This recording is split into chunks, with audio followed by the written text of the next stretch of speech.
I've had very good talks with Putin, and I've had not such good talks with Ukraine. They don't have any cards, but they play it tough. Trump and his allies have turned up the pressure on Ukraine this week. Again, on Ukraine, not Russia, our ally, Ukraine.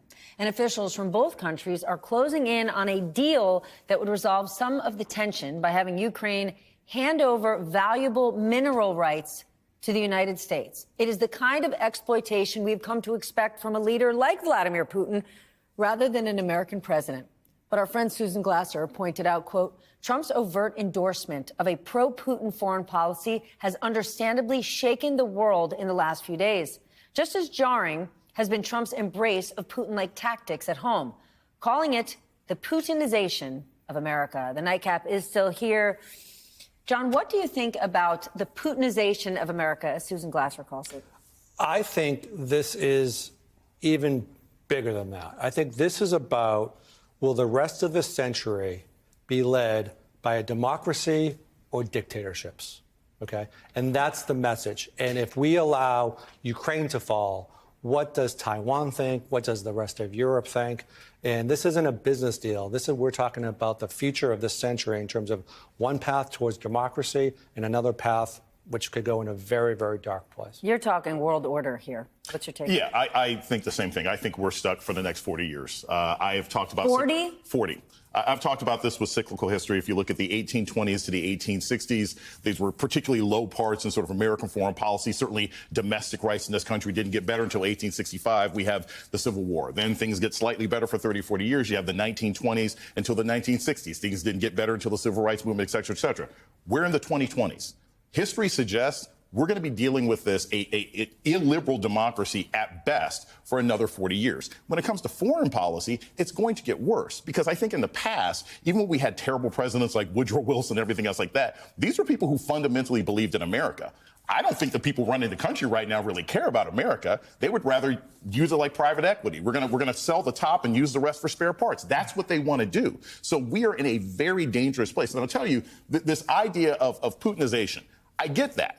But Putin is also a leader, and he believes in a greater Russia. Donald Trump doesn't believe in a greater United States. He believes in his own pocketbook, and that's how he's going to treat this country. But that's why he adores Putin, right? Russia isn't a superpower, but right. Putin was a KGB agent 30, 40 years ago. Now he is literally one of the richest men in the world, and Trump admires that. What's your take on this?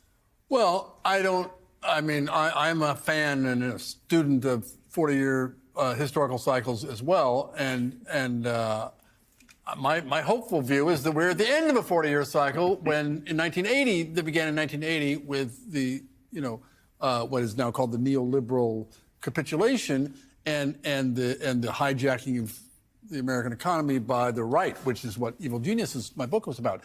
So I don't know about that, and I don't dare predict 10 years in the future, let alone 40. However, the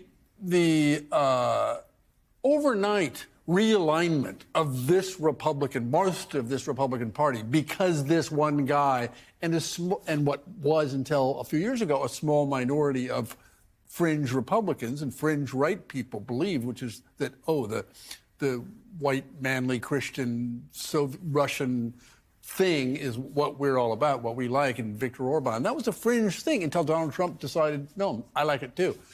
And the 180-degree turn by so many Republicans on that particular front, my entire lifetime, of course, was, what did the Republicans believe in? Low taxes, a federal government that laid off cities like New York who want to have congestion pricing, or states like this want to do this other thing, which Donald Trump has now turned, and we hate Moscow and the tyrants there.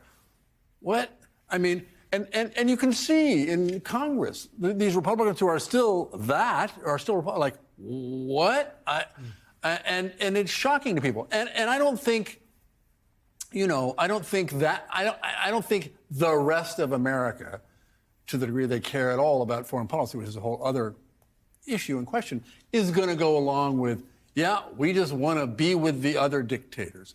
I don't think that's going to go down with America. I still have enough belief in I don't know, the decency and fair play commitments of Americans, that to the degree America should have a foreign policy, yes, it may be about not getting involved in wars. It may be about not, having unrealistic ambitions to create democracy in the world. Okay, fine. But supporting Vladimir Putin, I don't know. I still think this is not going to play. That is why we're actually seeing cracks in the bullish stock market, not because of the tariffs, because investors know that they want to be operating in a Western democracy, right? There are tons of big businesses that do no business in the Soviet Union, in Russia, because they know they cannot trust the rule of law there. I remember years ago, I interviewed Steve Schwarzman of Blackstone, huge fan of Donald Trump. And he said, full on, we don't do business in Russia. We could never trust the rule of law. Right. And now look where we are. Exactly. Those may be the only guardrails, because I don't think that Donald Trump really cares about the polling right now. I don't think he feels any political risk to any of the things that he's doing, whether it was what we talked about in the first segment with Doge, or whether we're talking about with cozying up to Putin and other people. It's going to be the folks he respects, probably in this town, who can hopefully keep the guardrails on just a little bit and engage in the world in an appropriate way and maintain relationships with NATO and our allies. How does this look, this whole, hey, we'll help you if we get half your rare earth minerals? I mean, that's a full gangster move to do to a country that's war-torn. It's literally what he got impeached over, right? He was trying to get them to give up information. Oh, my gosh. Yes. This is literally what he does. And here's the thing. People don't realize how resource rich Ukraine is. It's not just precious minerals. They have the seventh largest area of arable land in the world, right? As far as grain and resources, like there's a lot of stuff you can get out of Ukraine. They are going to cut this thing up like a Christmas turkey.